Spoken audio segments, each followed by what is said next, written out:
Question है which of the following has minimum heat of hydrogenation. अब देखो heat of hydrogenation का concept बता देता हूं। Heat of hydrogenation directly proportional होती है पाई बॉन्ड, यानी नंबर ऑफ पाई बॉन्ड्स के जितने ज्यादा पाई बॉन्ड होंगे हीट ऑफ हाइड्रोजनेशन उतनी ही ज्यादा होगी। दूसरी बात, अपन पहली प्रायोरिटी आपको पाई बॉन्ड को देनी है। दूसरी अगर बात करें तो हीट ऑफ हाइड्रोजनेशन है ना, जो एल्कीन है उसकी स्टेबिलिटी पे भी डिपेंड करती है, तो इनवर्सली प्रोपोर्शनल होती है स्टेबिलिटी के।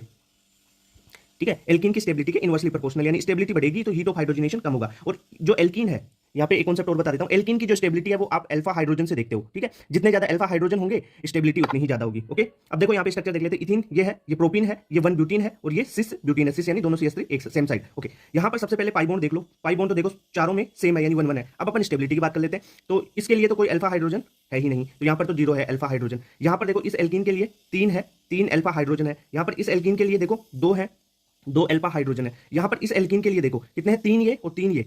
ठीक है, तो 6 अल्फा हाइड्रोजन देखो। अब जिसमें सबसे ज्यादा अल्फा हाइड्रोजन, उसकी स्टेबिलिटी इतनी ज्यादा और स्टेबिलिटी ज्यादा, तो हीट ऑफ हाइड्रोजनेशन कम होगा। ठीक है, तो क्या पूछा है, मिनिमम, तो सबसे ज्यादा अल्फा एच इसमें है तो स्टेबिलिटी सबसे ज्यादा इसकी होगी, सिस वाले की, और स्टेबिलिटी ज्यादा तो हीट ऑफ हाइड्रोजनेशन सबसे कम। तो करेक्ट आंसर 4th हो गया।